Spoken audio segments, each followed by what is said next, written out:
Romania scrambles fighter jets over Danube amid suspected drone crash. ISW predicts a timeline for complete elimination of North Korean military forces on front and how Ukrainian defense forces strike Russian radar equipment in Belgorod region. The latest news next. On the night of January 17th, Russia attacked Ukraine with drones and ballistic missiles. One of the drones flew into Romania, according to the Air Force of the Armed Forces of Ukraine.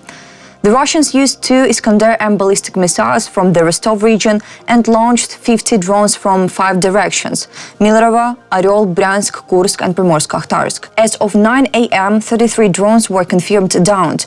The air defense system was operating in the Poltava, Sumy, Kharkiv, Cherkasy, Chernihiv, Kyiv, Khmelnytsky, Dnipro, Zaporizhzhia, Mykolaiv and Odessa regions. 9 more simulator drones were lost in the area without negative consequences. According to the Ukrainian Air Force, 1 drone left Ukrainian airspace in the direction of Romania. Consequences of the Russian attack.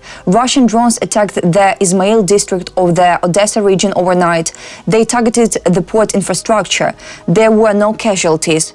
The Air Force adds that the fall of the downed enemy drones damaged buildings of institutions, private enterprises and households in the Kharkiv, Cherkasy and Kiev regions. Romania scrambled F-16 fighter jets tonight due to Russian drone attacks on Ukrainian cities near the Danube. One of the drones could have crashed on the Romanian coast, reports Digi24. At about 1:45 a.m., an air alert was announced for residents of Romanian villages on the Danube, while explosions were heard from the Ukrainian side. Later, the country's defense ministry reported that it had raised 2 F-16 fighters. The planes stayed in the sky for about 2 hours. The Romanian ministry added that a possible drone crash site was discovered near the village of Plauru, opposite Ukrainian Izmail. Experts are working there to collect evidence for further investigation. The situation has been reported to NATO. The Ministry of National Defense sends a strong message of condemnation of these attacks carried out by Russia against civilian targets in Ukraine and infrastructure elements, which are unjustified and seriously contradict international law, the Defense Ministry added. Ukraine's defense forces hit Russian radar equipment in Russia's Belgorod region on the 16th of January, reported by General Staff of the Armed Forces of Ukraine. About details, on Thursday afternoon, units from rocket forces and artillery of the Armed Forces of Ukraine, working in coordination with other components of Ukrainian defense forces, delivered high-precision strikes on Russian military targets in Belgorod region. These operations were part of a long-range fire mission. The strikes successfully hit positions of the 568th Anti-Aircraft Missile Regiment of Russian forces.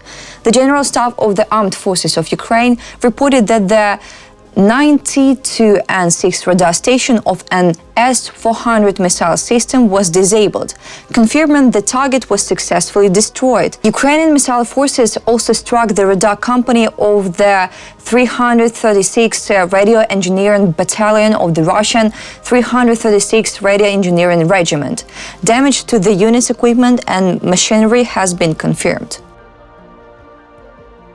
As of today, there are 12,000 North Korean soldiers stationed in the Kursk region.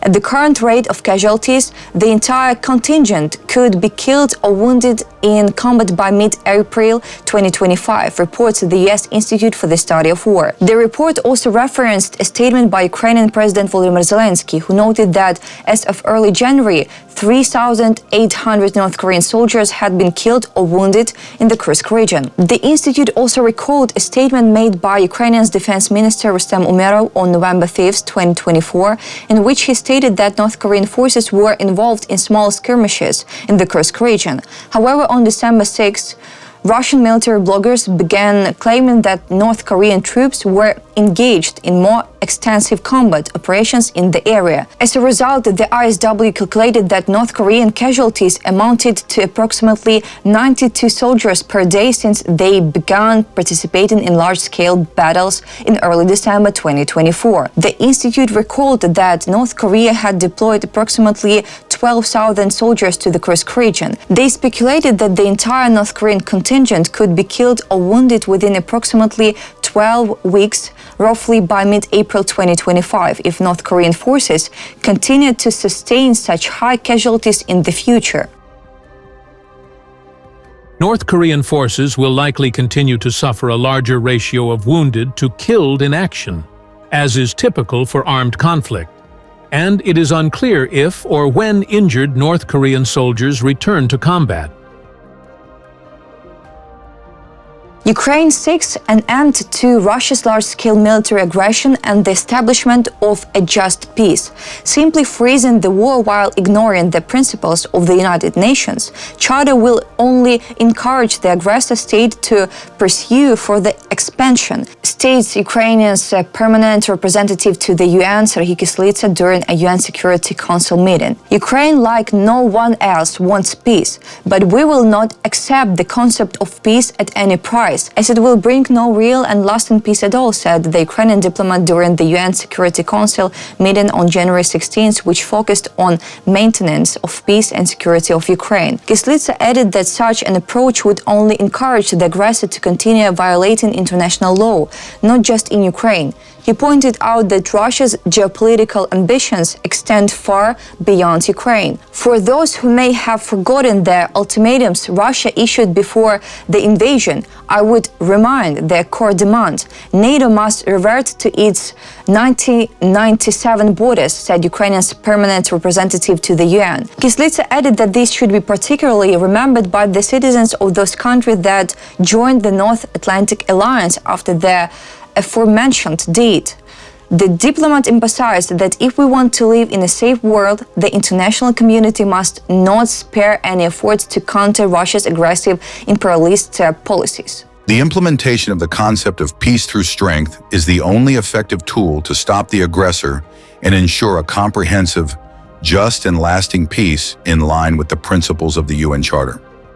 According to Ukraine's permanent representative, the diplomatic path to such peace lies through the realization of the peace formula invaded by President Volodymyr Zelensky. We are also ready to consider other nations' peace ideas that take into account the need to restore the territorial integrity of Ukraine, do not equate the victim with the aggressor, and are based on the principle of nothing about Ukraine without Ukraine. They can be discussed in the formats offered by the peace formula, Kyslytsa said.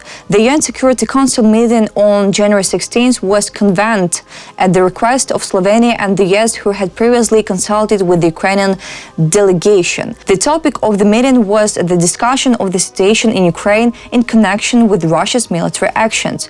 The day before, President Volodymyr Zelensky stated that for Ukraine to return to the negotiating table with Russia, it needs security guarantees. The head of state emphasized that this would help deter future Russian aggression. Also, Zelensky previously mentioned that one of the best security guarantees for the country in terms of strengthening Ukrainian's position before negotiation with Russia is an invitation to NATO. That's all for today. Thanks for watching this video. Like and subscribe.